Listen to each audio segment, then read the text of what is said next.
1973, Alabama, United States. A man sits across from his doctor. The doctor tells him something, and that man dies, exactly when he was told he would. An autopsy is performed, and there, under cold fluorescent light, the doctors are forced to confront something impossible. He was never sick. Sam Schumann was an ordinary man who had been diagnosed with liver cancer. His doctors gave him a few months to live, and Schumann died right on schedule.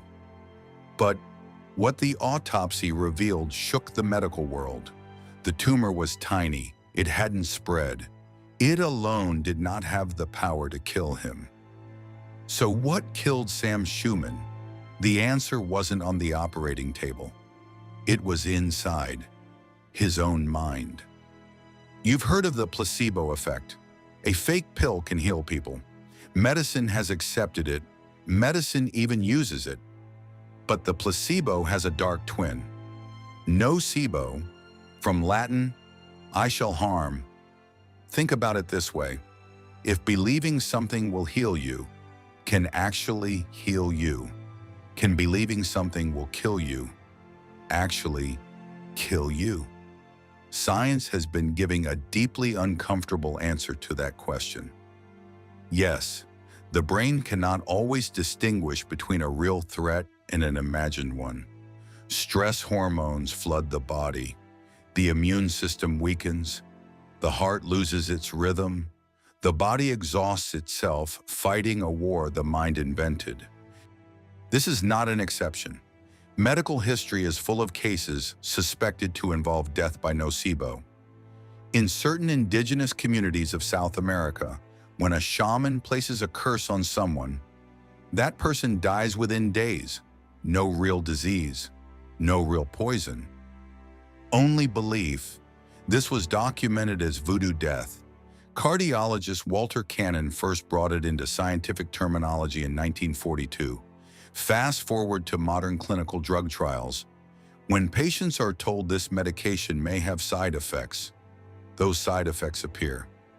Even in the placebo group, pain, nausea, sometimes cardiac irregularities.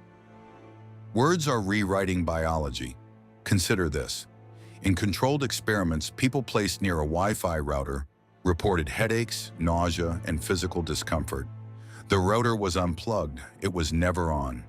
The signal existed only in their minds, but the pain was completely real. Here is why. When the brain perceives a threat, it releases a chemical called cholecystokinin.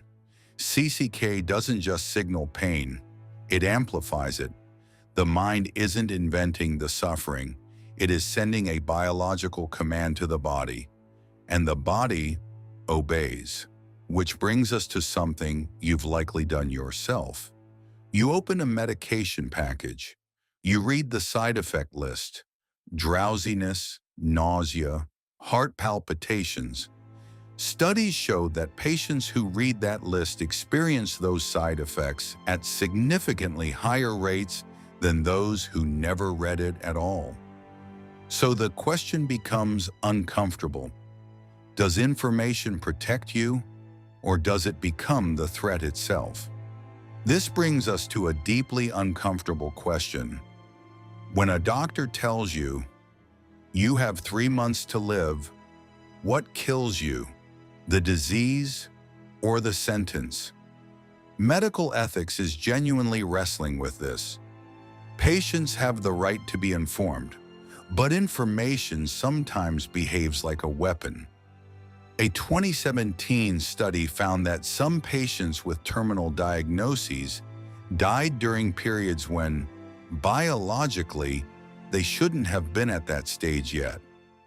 The risk of cardiac arrest spikes significantly in the days immediately following a devastating diagnosis.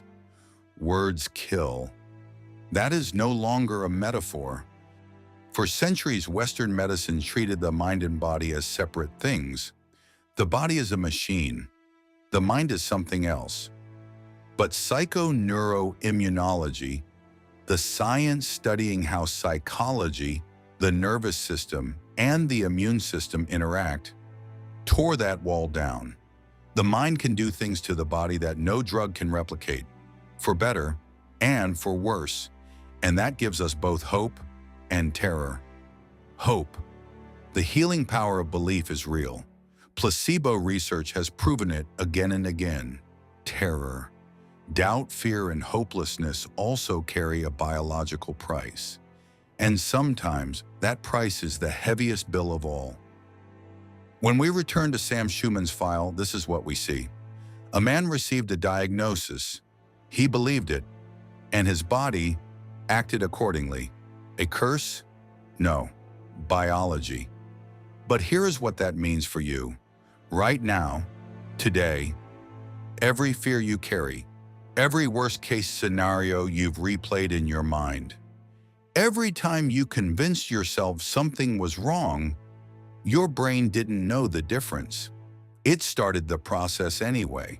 The most dangerous thing in the human body isn't a virus.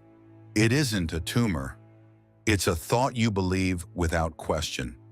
Sam Schumann didn't die from cancer. He died from certainty. And somewhere out there, right now, someone is dying from the same thing. A belief. You were wondering,